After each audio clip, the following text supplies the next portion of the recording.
Good morning to all from beautiful Northwest. And for those in other time zones, good morning, good afternoon, and good evening. And thank you for taking your time this morning. This is a very exciting conversation that I've been looking forward to for a few weeks now. I've personally known Shirish for a number of years, and we have collaborated on many companies, many ideas, funding opportunities, and and we recently started collaborating as co-host of our own clubhouse room. And this morning we're going to talk about Shirish's new book, Startup to Exit. He became an author sometime last year, and I know what what it took for him to publish it, and it's a great journey, and I am looking forward to this conversation. Feel free to type in your questions. I'll weave them into the questions I asked with Shirish from you, and in the end, if we have the time, we could open it up for you to ask the questions directly. Again, my name is Gauri Shankar. I'm on the board of TIE Seattle, and I'm based in Seattle, Washington, or Bellevue, Washington, to be technical. With that said, Shirish, welcome.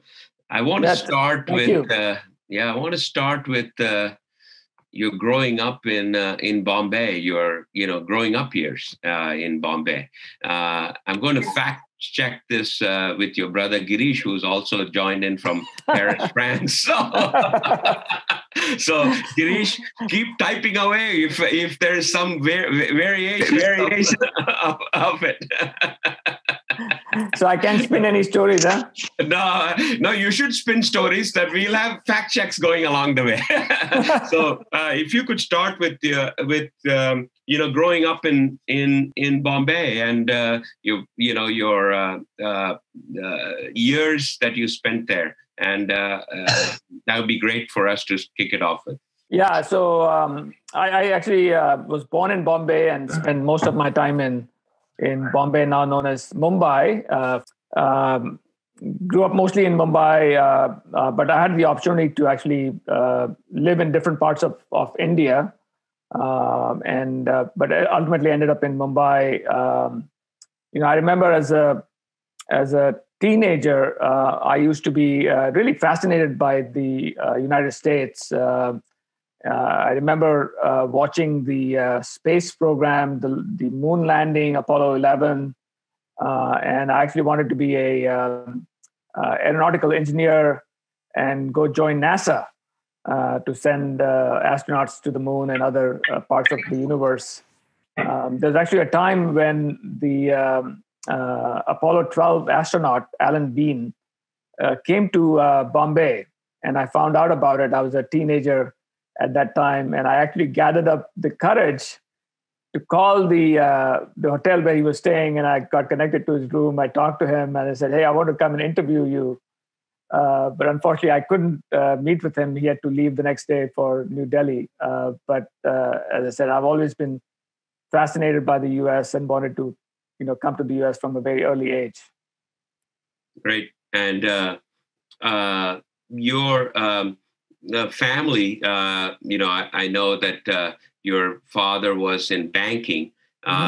So it was not that he was an entrepreneur and you then inherited that. So there was something that happened in the growing up years that led to where you got to. So tell me a little bit about that.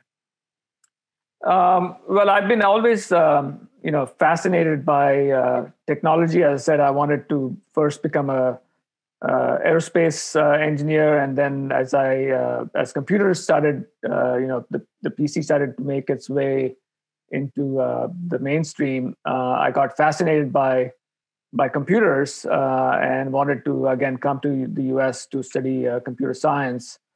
At an early age, I wouldn't say that I had dreams of being an entrepreneur, but after joining, I guess we'll talk more about Microsoft. But when the internet finally made its appearance, it became obvious to me that it was a lot easier for entrepreneurs to get started and make their solutions available over the internet, as opposed to the early days of the PC revolution, where you had to print CDs or discs and find distribution and so forth.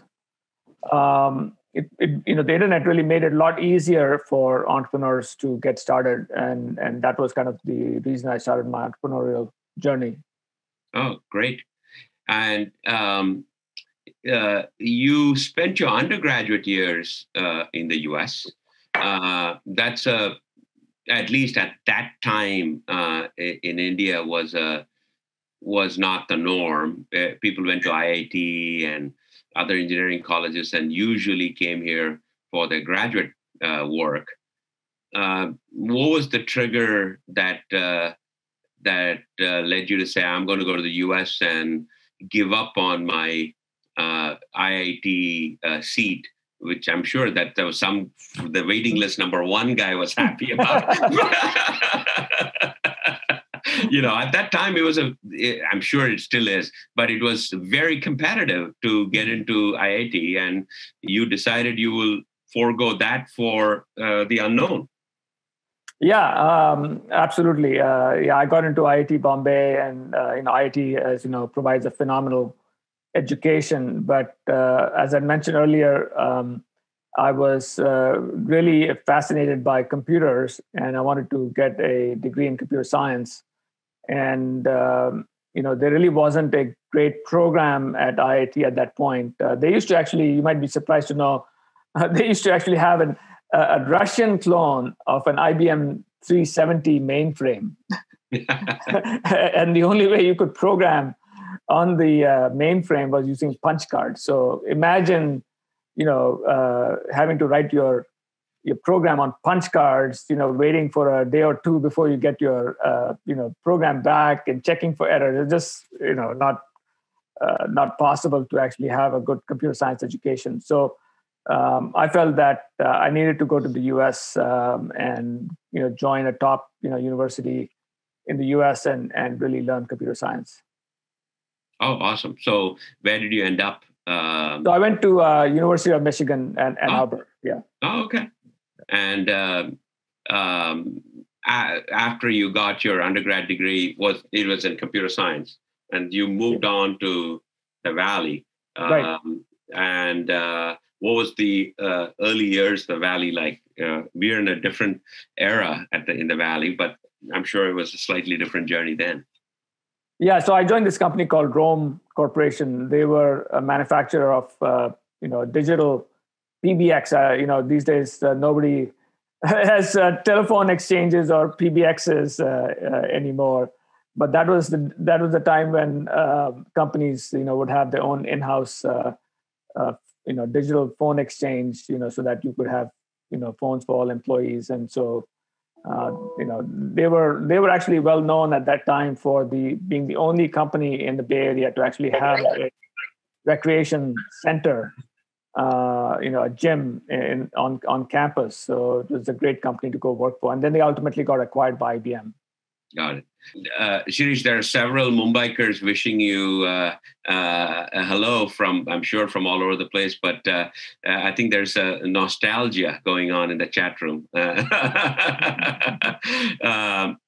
Again, you were quite settled in the Valley, and you decided to take a turn and go to graduate school at Harvard, and you decided to.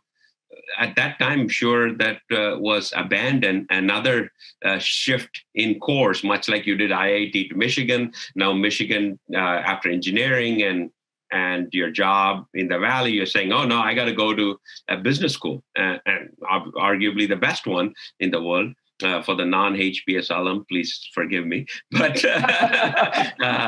the best one in the world.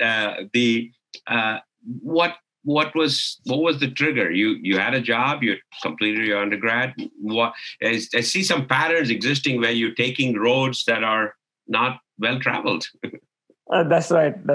I was I enjoyed being a computer engineer, but I felt that when I started working at Rome, that I needed to have a holistic kind of perspective about the business, and that as an engineer, I saw only one slice of how the company was operating, and I enjoyed it certainly. There's no question about it, but that I couldn't really do a great job without really understanding the overall strategy of the company, and so I felt that a business school education would really help me kind of gain a holistic perspective and understand the language of business, as well as really be able to think strategically. Fortunately, I'm happy to say that when I joined Harvard Business School, one of my professors was Michael Porter. Those of you who are familiar who have an MBA will know Michael Porter. He is the god of competitive strategy. He was a young professor at that time, and we were all in awe of his brilliance. I'd say his influence was critical in kind of helping me gain the ability to think strategically, to think broadly at the business level and say, okay, what's happening with the industry? What's happening with business? How do you transform the industry? How do you transform business? And that was a phenomenal education that I got at HBS. Awesome. So from there, after HBS, instead of picking New York, which would have been Goldman Sachs and McKinsey, or going to Valley and picking bigger, well-established companies, you pick a new city and relatively young company at that time to join, Microsoft. How did that come about, and what were the early days like in Microsoft then? Yeah, that's very interesting. You're right. The traditional path would have been to either join in consulting, investment banking, or go back to the Valley and join the technology company. At that time, Microsoft was just starting to get fame. Bill Gates was on the cover of I don't know if you remember that cover on Time magazine where he's holding a 8-inch floppy disk on his finger. But I was familiar with I got to play around with PCs both at school and at work, and it was clear to me that that the PC would emerge as a massive computing platform and would take over the world. And Microsoft was at the center of the PC universe. Of course, at that time, they were well known, really known as a MS-DOS company. They did have applications, but they were not really well known for that. But I felt that, hey, this was a really small company at that time, had 1,500 employees, that I would have tremendous opportunities to grow with the company and participate in the PC revolution. So I decided to come to rainy Seattle. That's all people knew about Seattle at that time. Was it rained all the time, and Boeing was based out of Seattle. That was the reputation of Seattle at that time. What groups did you work on? What was the areas that you focused on in the early years at Microsoft? Yeah, so what was fascinating was that as a young product manager, I joined as a product manager. I worked on email software. This was a time when local area networks didn't exist, let alone email. And people would use email on mainframe systems such as IBM Profs and DEC all-in-one, names that I'm sure most people are not very familiar with. And so I had this phenomenal opportunity to really, create a whole new category of applications called email.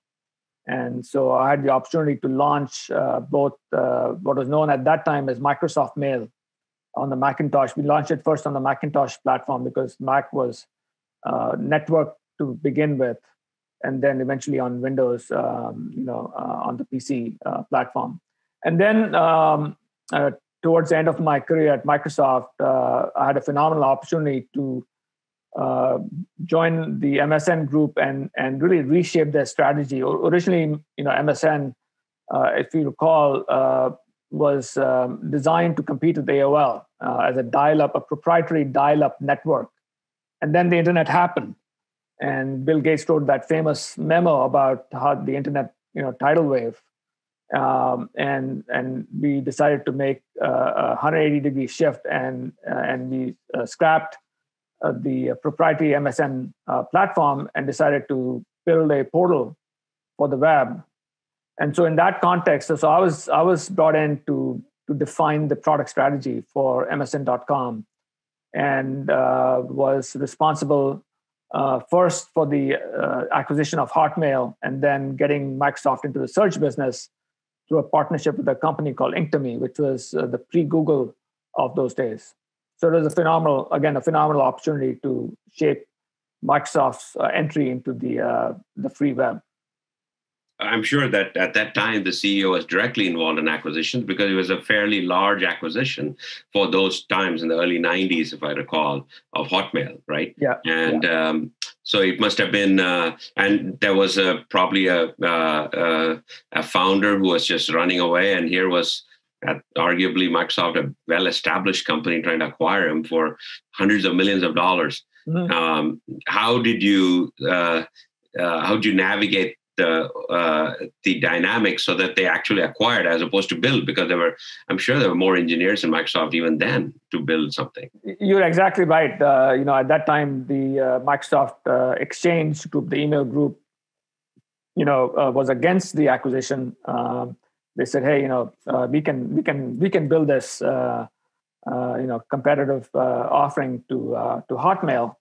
But I knew from prior history at Microsoft that it's easy to say, we're going to build this, and but Microsoft moves, slowly. And Hotmail was growing like weeds. They were adding, millions of users a month at that time, and I felt that it was very strategic for Microsoft to acquire web-based email, because, as you know, email is a very sticky application. Once you get people signed up, then you can get them to try out other, Microsoft properties like, Expedia and other, properties that Microsoft had at that time. And so I pushed very hard through my management chain, through Pete Higgins up to, Bill Gates.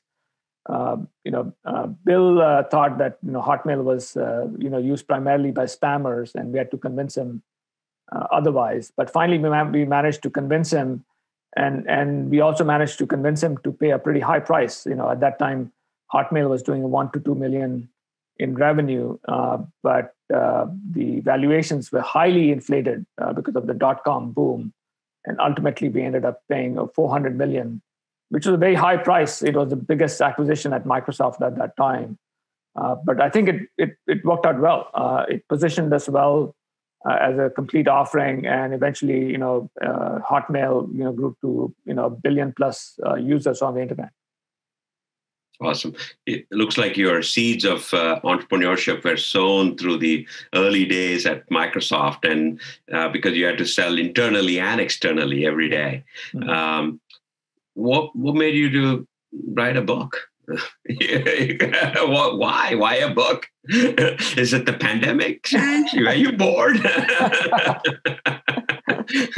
that for sure. The pandemic gave me a tremendous amount of. I was isolated at home, and gave me a tremendous amount of time to work on this book. But two reasons. One is that, as you know, 9 out of 10 startups fail. Which is not unusual, because it's really super hard to come up with a great idea that catches fire and captures customers' imaginations. But I feel that entrepreneurs can still be successful if they follow a disciplined approach. And so my goal in writing this book is to change that equation. If I can make it so that only 5 out of 10 startups fail. Certainly, there will be bad ideas and entrepreneurs who don't know what they're doing. But if I can change that equation, just imagine the impact that it could have on the overall economy. You have the the eight biggest companies or eight or nine biggest companies today in the world are all technology companies. And so, I want in a small way to really impact the startup ecosystem and inspire and equip entrepreneurs to be successful. Yeah, I mean, for those on the call, Shirish, as a TiE Seattle board member, has launched Go Vertical. It's a weekend hackathon in a partnership with Madrona Venture Labs and the Entrepreneur Institute. And for Seattleites, let me give you a shameless plug. TiE Seattle is doing tremendous work in the entrepreneurship ecosystem. And I'm actually fortunate to be on the board with Shirish, who was on the founding team that brought the Seattle chapter live 20 years ago. And it seems like 2000, but 20 years ago, along with Vijay. And, if you'd like to know more, you can go to tieseattle.org, and I'll request Minnie, who's on the call also, our executive director, to post an email. We can send you other requests. Now, let's get into the book, Shirish. You wrote this book, which you've done 3 startups and successful ones. The very first one was very successful. Walk us down the memory lane as to what was the one thing you always focused on in each of these startups? And you said, this is the first thing I got to figure out. And that you brought out in the book. And for those who would like to pre-order the book, it's available where books are sold, Amazon, Barnes and Noble. Please pre-order it. But can you tell me what the one thing that you would wake up and say, this is what I'm going to focus on for this startup? Yeah, so the main thing that I've been always highly focused on is developing a product or a solution or a service that really engages and excites consumers. One of the things I always talk about in terms of entrepreneurship, that a successful entrepreneur has to have a very strong product orientation and deep customer empathy. You don't have to be a technical person. And I was fortunate in that I had a technical background, but I've seen a lot of other people who are non-technical who have very strong product. So my focus always has been, even if I had a product management team, is to really think through the product vision and then go execute against that and build something that is very easy to use, that's delightful, and that engages and retains customer. Got it. And and you call upon that in your book, and I've had the fortune of reading the pre-published version in preparing for this interview. You focus quite a bit on product market fit. Talk a little bit about why that's become a central theme of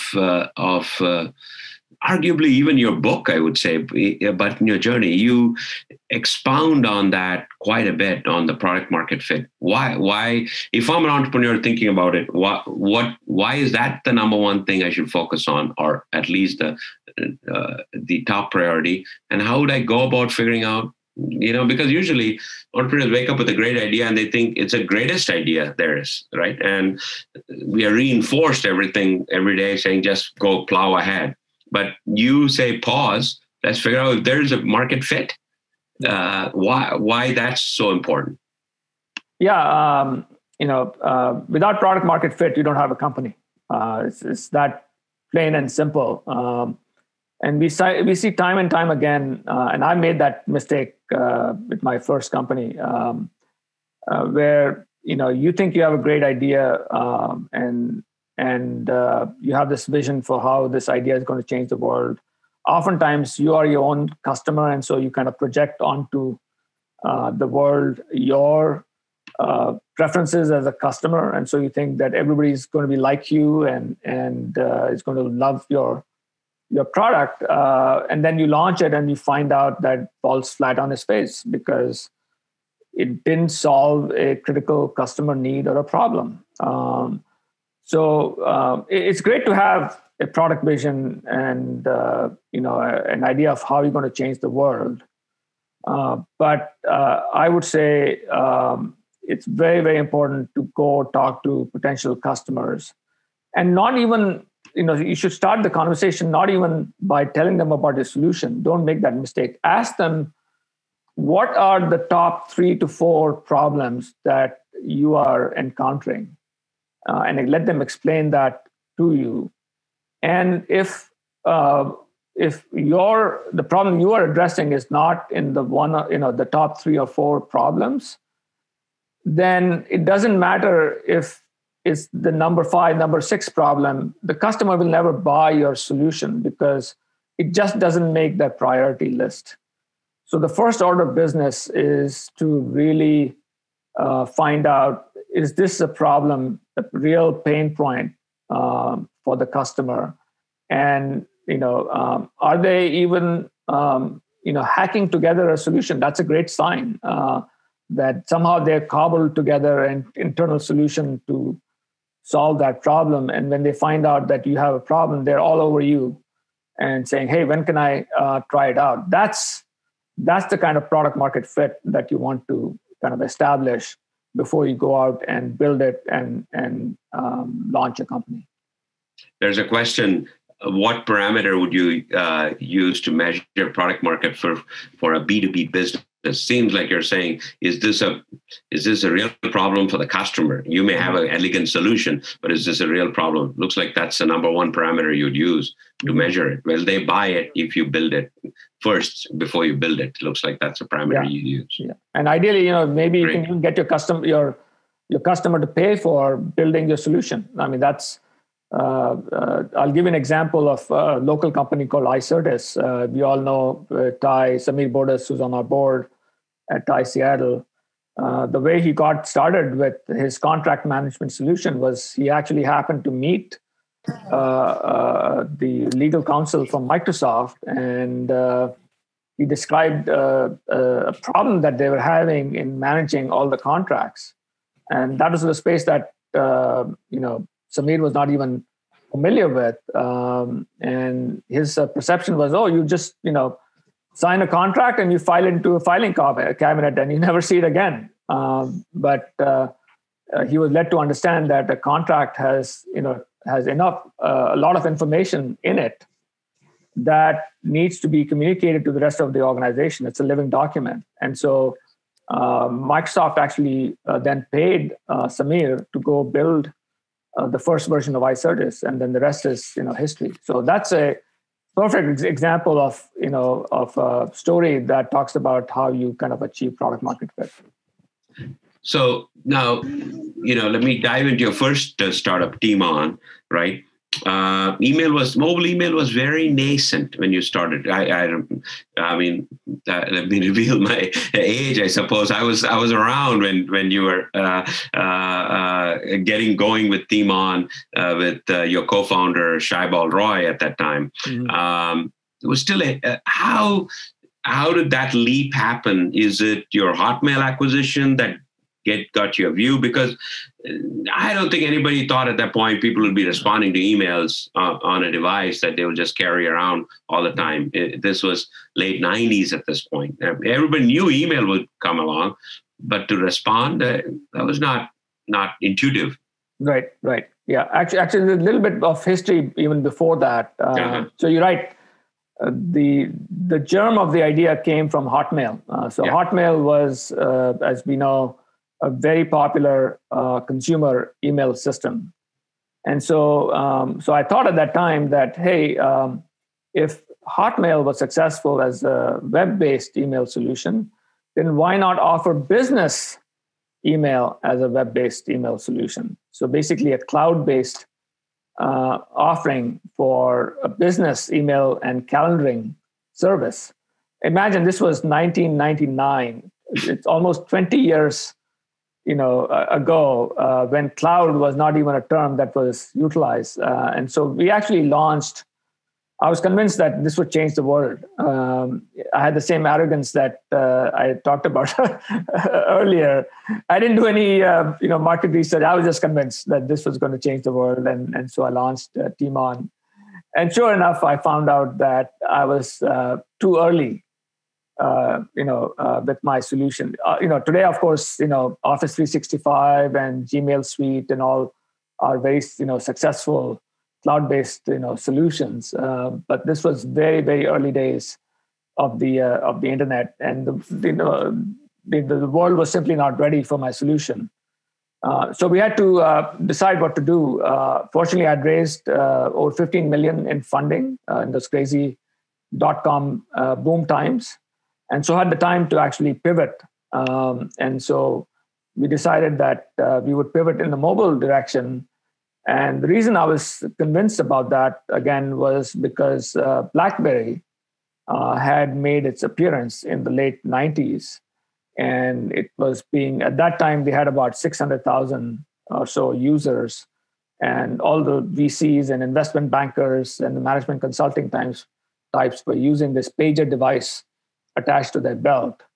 And so that to me was a significant proof point that email is so ubiquitous and it's so timely that the ability to view your email and respond to it while you're on the road, I thought would be a really critical, killer application. So that was kind of the belief that led me to then pivot to providing a mobile email service on commodity phones. So you don't have to have a specialized device called BlackBerry. You could just use it on your phone, which at that time was, for the first time, was able to access the internet. So you've been at this for 20 years. Is there and you've talked to many startups and entrepreneurs. Is there a typical entrepreneur that you as a persona? Are they all mercurial and charging ahead and fast-paced, or they're contemplative? What makes a typical entrepreneur? Yeah, you're right. Having heard the stories of, Steve Jobs and Bill Gates and Elon Musk and Jeff Bezos, you think that either you have had to have started a lemonade stand, when you were a teenager, or started a business, like Michael Dell when you were in college, or you have to be this phenomenal, leader, to build something great. I mean, that certainly helps a lot. And clearly, the successes of Bill Gates and Steve Jobs and others have shown that you can, people who are extraordinary leaders, visionaries can become successful entrepreneurs. But my belief is that you don't necessarily have to have all those qualities. The key qualities that you need to have, as I mentioned earlier, one is deep customer empathy and product orientation. You need to really understand the customer problem really, really well. And you need to have this product orientation to say, okay, how do I build a solution that really solves the customer problem? So that's, a key attribute. Another key attribute is, perseverance and mental fortitude. So you have to be, you have to have the toughness to really persevere and go at it, to bang on the wall, and continue to sell your vision to both customers and employees. And then finally, you need to be a great salesperson, not in the traditional salesperson sense, but somebody who can really communicate their vision and the story that you're trying to create about your company. You need to be constantly selling people. You need to sell your employees. You need to sell, customers. You need to sell VCs, and you need to be comfortable with that. You don't necessarily have to be a phenomenal speaker, but you have to have that conviction that needs to come across to really be successful in that role. Got it. you did fundraising for all your companies from institutional, and every entrepreneur and a startup team has to think about that every single day. What would you say to them? A mistake that you made, and or the way you presented that you did get funded, that everybody should be cognizant of. Let's first focus on, if you were to do it again, this mistake, I won't do it. And you highlight that in your book, but you also could share with this audience on fundraising, because you did raise money for all your startups, all yes. three of them. Yeah, I raised over 30 million in total. Certainly, in terms of mistakes I've made, as I mentioned before, I had the arrogance of thinking that I knew what customers wanted with my first company, and and the reality, I smacked right into the wall of reality. You have to be, it's interesting as an entrepreneur. You have to have great perseverance, but you also have to be smart, and you have to figure out at what point, you have to, change your vision, to adapt, evolve, and be smart about it. But going back to your question about fundraising, the key thing that I find more so in the Seattle area versus the Bay Area is telling a great story or a vision. We tend to kind of be a little bit shy and circumspect. We hesitate to kind of create this wonderful picture of how you're going to change the world. But that's what you need to do. You need to seduce the investors and paint this vision for why you're going to change the world. I'll give an example. With Limoca, which is my second company, which was a language learning company. We painted this vision that at that time, this was 2007 timeframe, which was when globalization, was rampant around the world, and companies were setting up shop in other parts of the world, both for manufacturing workers, knowledge workers, etc. And it became very clear that if you wanted to get ahead in life, that you had to learn English, whether you're in India, China, or Brazil, Southeast Asia. And so I painted this vision of globalization, changing the world, and that the need for English language learning was going to be phenomenal, and you're going to have billion plus people around the world, in China and India and other countries, who'd want to learn English to get ahead, and that in many of these countries, even if they didn't have the GDP to pay for education, that parents were willing to spend a lot of money to educate their children to get them ahead in life. Right. So in both at Limoca and at Timon, you were attacking a problem that essentially humanity could use, right? Yeah. Everybody could use. Limoca is a language learning through social, and everybody in the world could learn another language. There's nothing wrong with that. Both of these, you'd have to have scale, right? Especially Limoca, you were going to scale from zero to millions, and you went to many, many millions. Yeah. Talk about the journey particularly in Limoca, where you were scaling with a evolving business model, right? Unlike Timon, which had a very clear one, this one had an evolving one, right? And they were all from various economic strata around the world. They were all not bankers in New York that could afford to pay anything to get email on their device. Right. Yeah. So it's very interesting. With Limoca, we scaled to over 15 million members in 200 countries around the world. I think there were a couple of factors at play at that point. One was we introduced a new way of learning a language, which was kind of social language learning. So in addition to getting instruction on learning, English, or Spanish, we created a social network of language learners where everyone was both a student and a teacher. So if you're a native English speaker learning Spanish, you could help somebody else learn English, and somebody else in Latin America would help you learn Spanish. And that concept really took off and really excited, our user base. And the word of mouth on that was phenomenal. As I mentioned, even though we were based in North America, the word spread rapidly into 200 different countries. And our biggest population of users actually were in Brazil and China and India, even more so than the United States.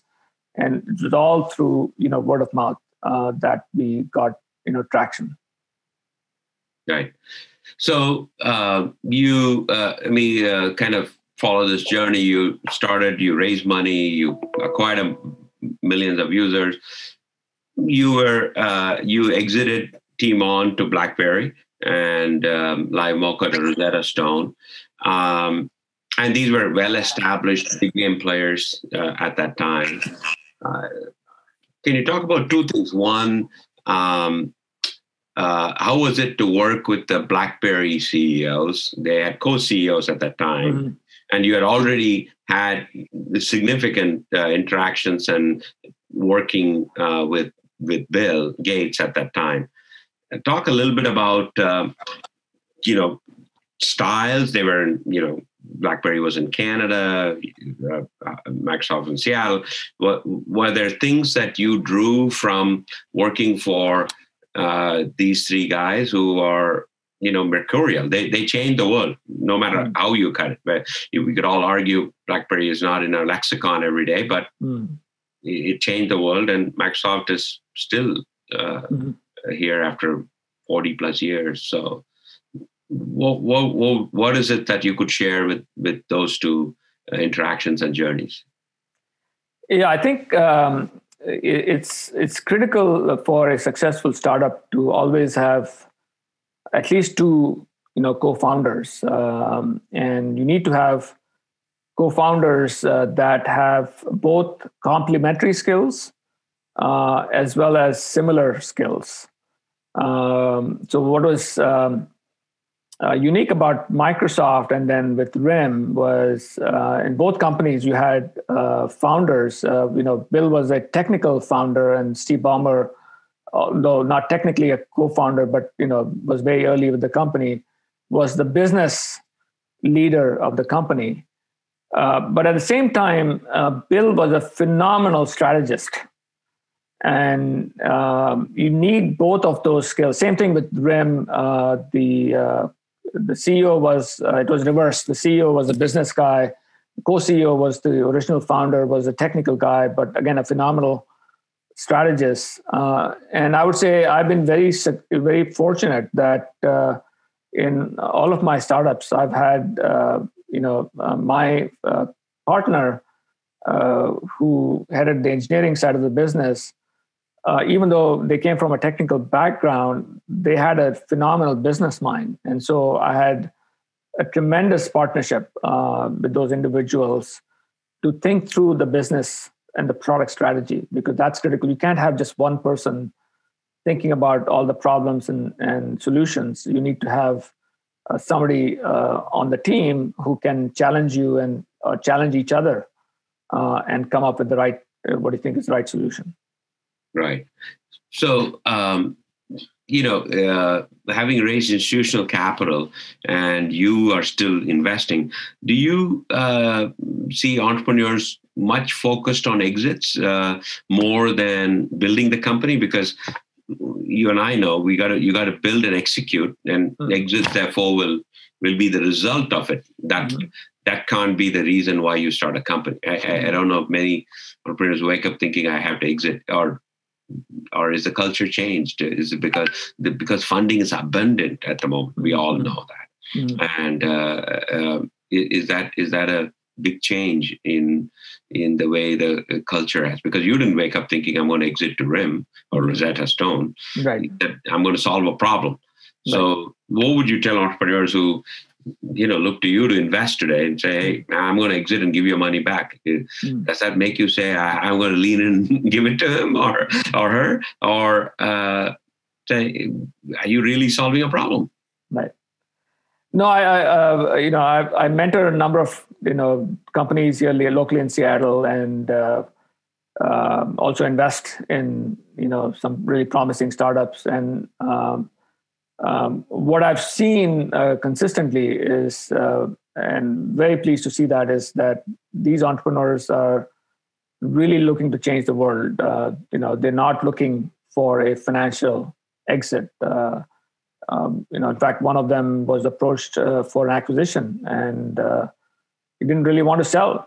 And I encouraged him not to sell. I said, hey, I think you have a great product, you have phenomenal traction, and you should continue, because I think this is going to be a really, really big, company. And so, of course, at some point you have to, deal with the reality of the situation. If you're not getting significant market traction, then you have to, find an exit that satisfies your investors and so forth. But my recommendation is, go in for the right reasons. Go in because you want to change the world. Go in because you want to, solve customer problems, and then the exit, equation will solve itself. If you have a great product, great company, you'll ultimately go IPO. But if you don't, then you have to consider, other options. For those on the call, I hope you're enjoying the conversation, and you will pre-order Shirish's book, From Startup to Exit, as we go more into a couple other topics. And please keep your questions coming. I know there are some questions, and I'm asking them as I see them, but please do keep coming in.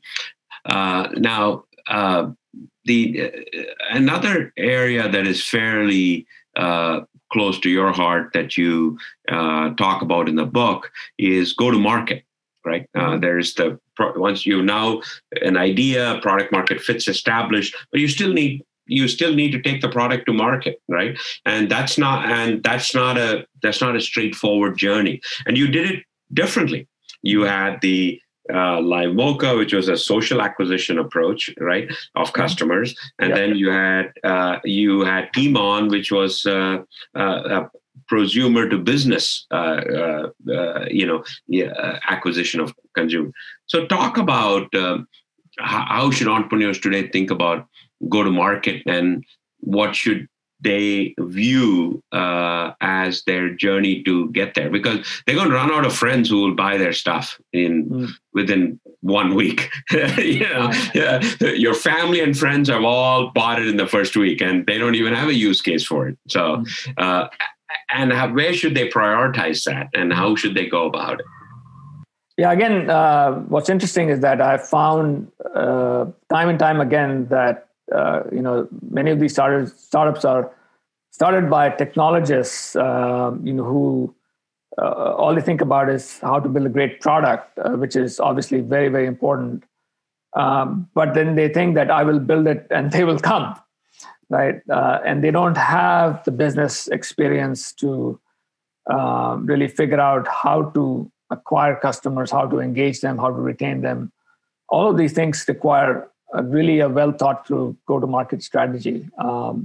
And so what I recommend is for people to actually begin testing their go-to-market strategy even in advance of building the product, to even test the value proposition. What I recommend to people is that they actually create a website and conduct an SCM campaign or a Facebook campaign. Test out different value propositions, different messages, different landing pages. Even take them to the point of actually quote unquote paying for the solution. At which point, of course, you would say, hey, we don't have the solution ready, but register your email address, and we'll let you know when the product is released. You need to do all of that. One, to test out the right messaging, the right value proposition, but also to figure out, how to go reach, customers. What is your customer acquisition cost going to be like? Is your business model going to support that customer acquisition cost? And let's say it takes you $5 to get an email at registration, then traditionally you want at least a 5-to-1 ratio between customer acquisition cost and lifetime value. Does your business model support that? Those are all questions that you have to figure out even in advance of actually launching a solution. Right. Shifting gears a little bit, building teams, right? You build teams at Microsoft, you build teams at your startups. How, especially in startups in the early days, right? You're convincing not only customers, but you're also convincing great engineers, great salespeople to join your team.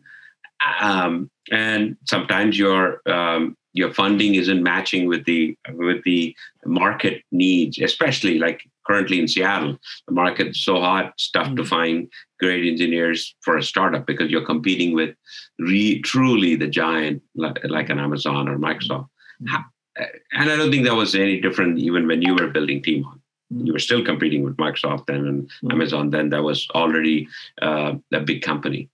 How did you go about it, and what would you give advice to entrepreneurs about building teams, and especially when they may not be getting their full market salary or value by joining a startup, because it's a promise in the future? Yeah. I mean, you're right. I mean, it's a tremendous challenge. If you're trying to hire engineers who are being paid $250,000 at Amazon or Microsoft, and you're asking them to take a 25 to 50% pay cut, that is a tremendous challenge, no doubt. So a couple of things. I think one is that you need to build your own personal brand, and the way to build that is, in my case, for example, I started writing, blog articles, which, then people started reading and got interested in what we're doing. We, focused on doing great PR. I remember for Limoca that we got a phenomenal article in New York Times. I got coverage in GeekWire and Seattle Times and Wall Street Journal. So that kind of coverage is obviously critical to kind of building your brand and building the name of the company. And then the other thing that really helps is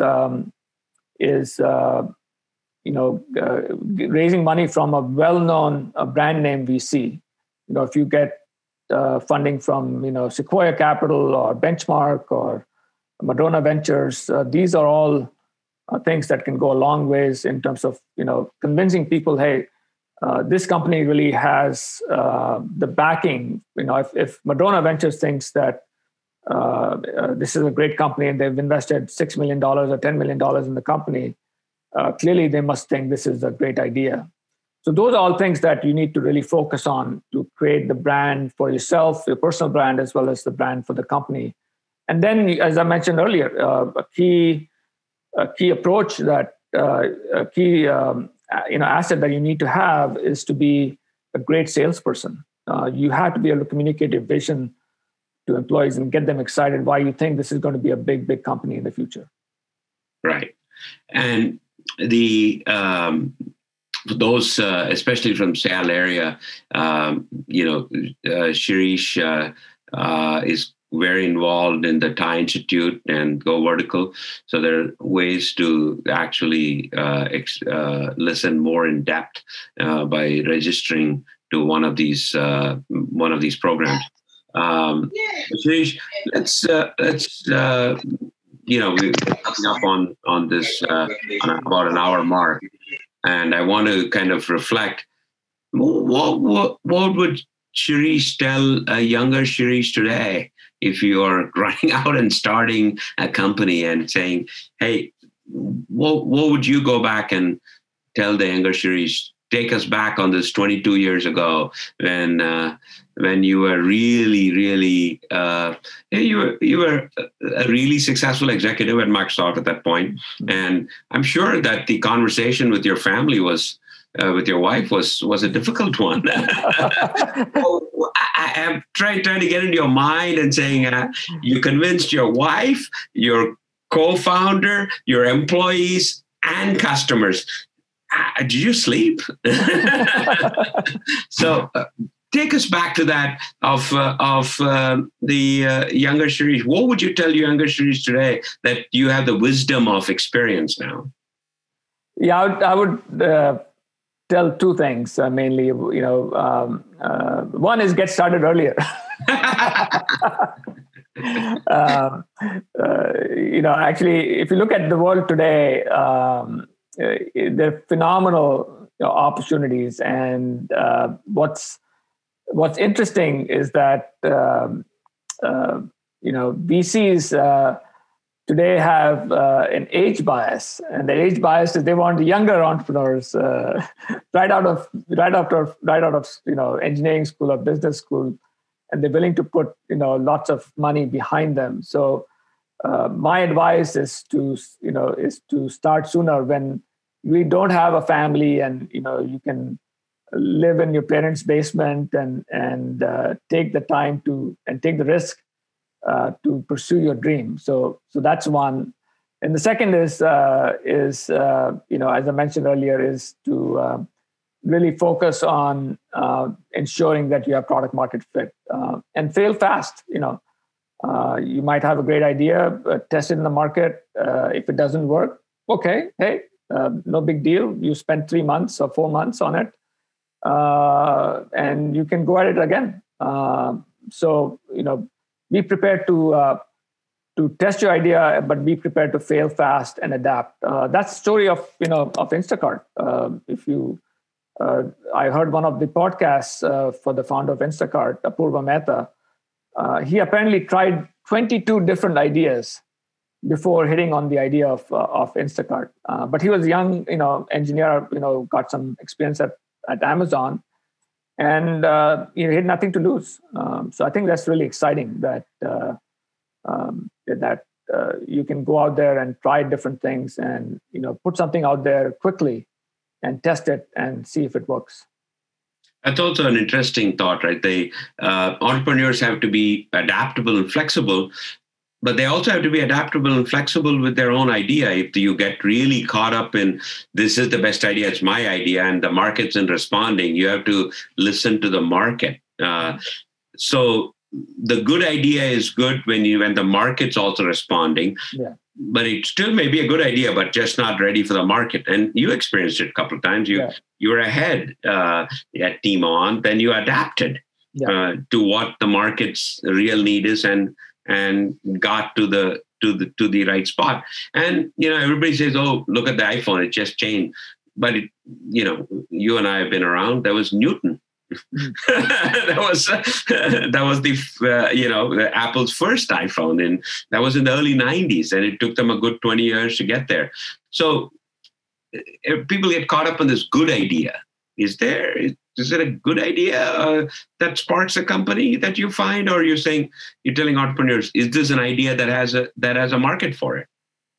Yeah, as I think Mark Andreessen or someone mentioned, when a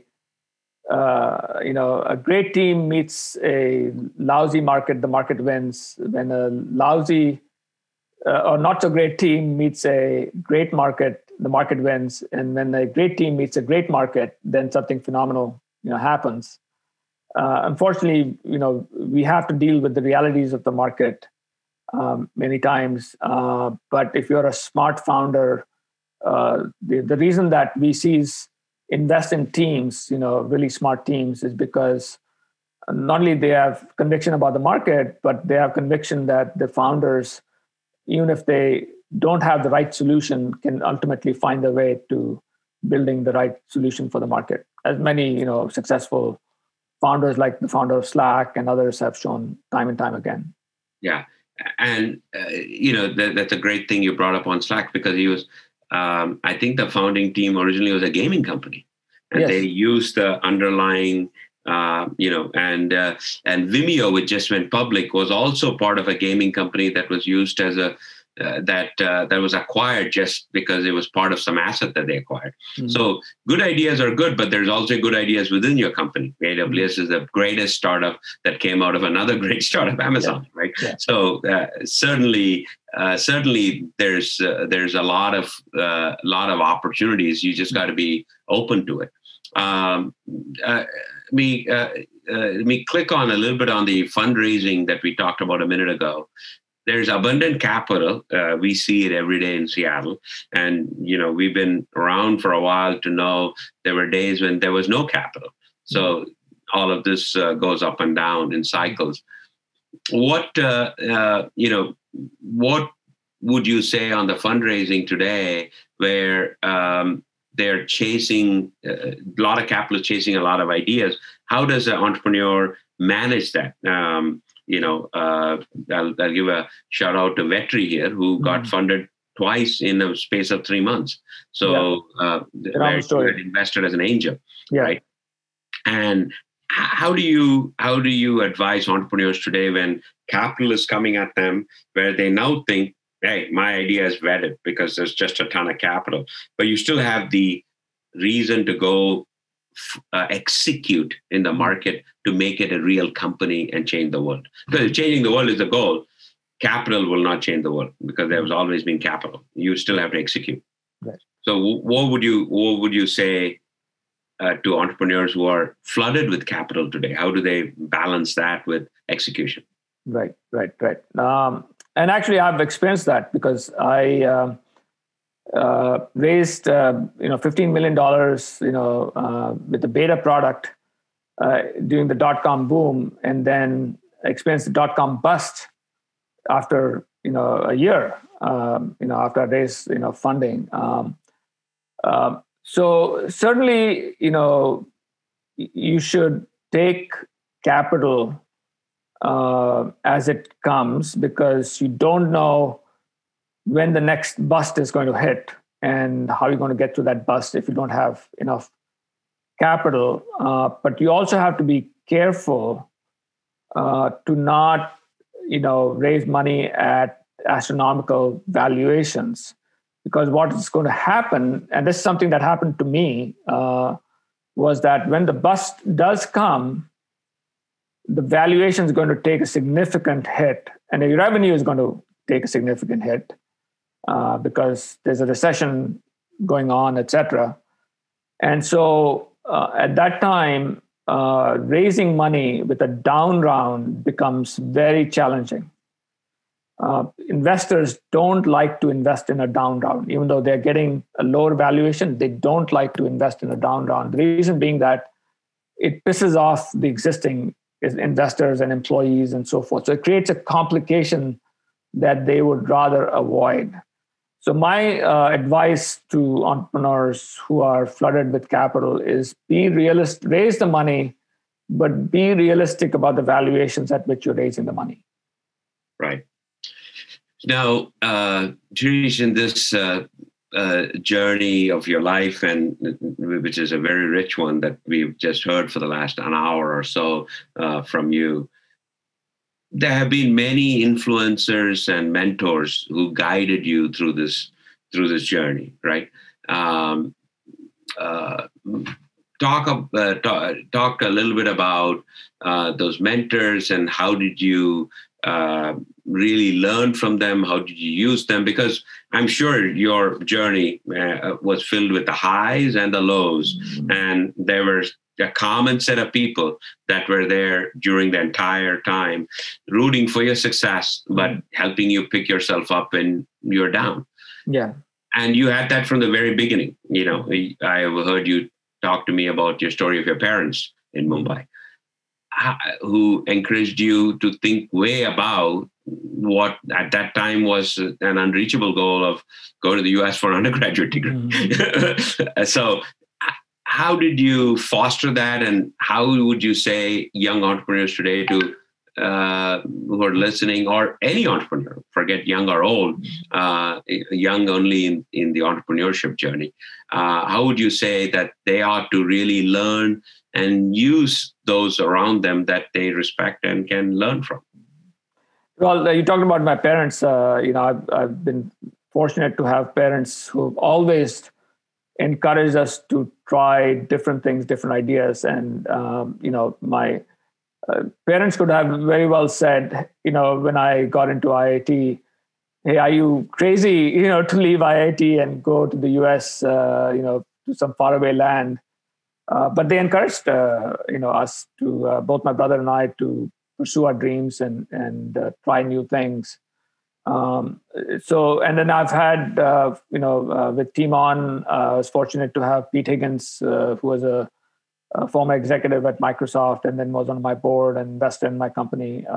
Great guy to have on the board. And always encourage founders to, get on their board, VCs who have very strong entrepreneurial experience. I've had very different experiences with people who are from a financial background. They may be, all of them are very smart, no doubt about it. But people who have operational experience, who have entrepreneurial experience, are the ones who really understand what it takes to build a company. And they are with you, while the going is good, and they're with you when the going is bad. And they're not looking to fire you the moment that something, goes wrong. So my advice to young entrepreneurs is to seek mentors, whether they're on your board or otherwise, who have strong entrepreneurial success, and even some history of failure, because oftentimes the real lessons are learned when you have failure versus you have success all the time, and maybe it's not all because of your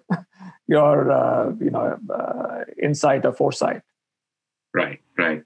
That's a great that's a great point. And I've been fortunate to meet your family, so I know that they stood by you, and we're coming up on almost a wrap-up session. If if you have additional questions, please post them on the chat, and I will ask them. And I hope you're all enjoying it, and please pre-order the book wherever books are sold. Shirish, last couple of questions as we conclude this fascinating conversation. In fact, even though I feel like I talk to you regularly, I still learned a couple of things today about you, and I've known you for a long time. It is fascinating conversation. You mentor a lot of entrepreneurs and startups today. What do you see common that they all fall into as traps and mistakes, and there are others who separate themselves and say, I'm going to sidestep this and go for the bigger prize, which is execute and actually solve the world. Tell us a little bit about the things that you've observed in the last couple of years and few years, et cetera, and that you see that separates the real big ones from those that you will struggle to get there, startups. Yeah, I'll give you an example. I've invested in a company called Blooms. It's in the education space. It's a communication tool for teachers to reach out to parents and tell how the kids are doing and so forth. And it's grown quite rapidly. They are in 24,000 schools around the U.S. and the rest of the world. But they have education space is a tough space. Monetizing your solution is kind of challenging. And but despite that, despite the fact that investors have said to this person that you should find a way to sell the company, etc., he has persevered. And every time I talk to him, he always has a smile on his face. He's always energetic. He's always talking about how he's going to continue, down the path. And he's done a really good job of monetizing. He recently won the state of Texas, the RFP at the state of Texas and New York and so forth. So I see big things. I have encouraged him to keep going because I do see that ultimately this solution is needed in all schools, and that can be a big market opportunities. But here's an individual who has persevered against really tough odds and has been at it for the last 5-6 years. Right. Two last questions. Right. One is predictions. We're coming out from the most unusual 18 months or 12 to 18 months of humanity. So what are you seeing as, what would you predict the next 12, 24 months looks like, or beyond even? So would like to hear one or two predictions from you.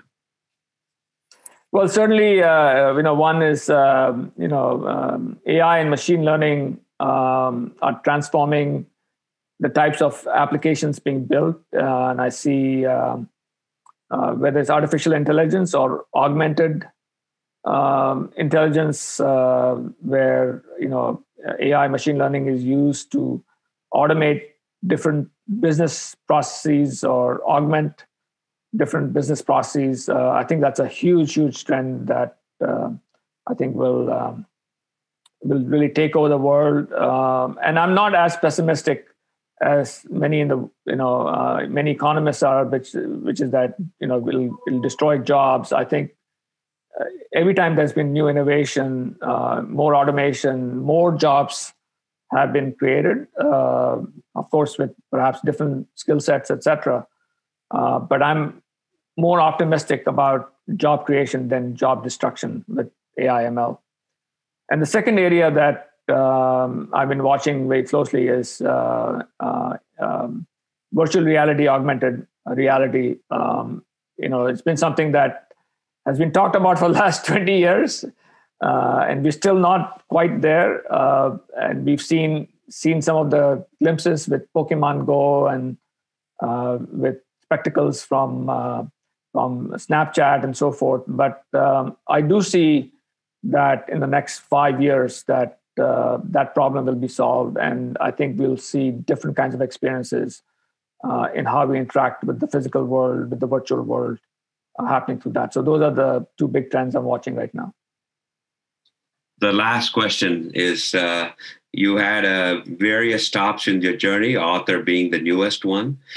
What next in your journey? Another book, Netflix series? What next? What should we look forward to from Shirish Nadkarni? Okay, two things. I am working on a second book, which is going to be about marketplaces. Mm-hmm. I've been fascinated by marketplaces from the very beginning because they have the phenomenon of network effects. It's of course very difficult to get it, going because of the chicken or the egg problem. But once the flywheel starts, it spins very, very rapidly, and you can become really big very fast. So I'm researching that and interviewing different companies and so forth.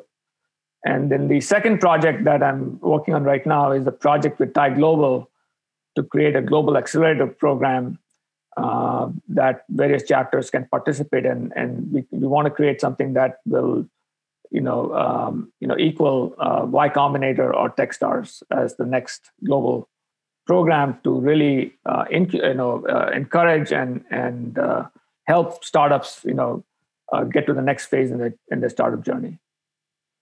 Well, Shirish, thank you very much. And it has been an honor and actually a privilege to have spent this hour with you and learning a little bit more about your journey and the things you've done. I hope everybody has enjoyed, this conversation, and feel free to reach out to any of us. I think we've posted our email contacts in the chat, and please pre-order the book. It's a great read. I can guarantee you. I read it in one setting.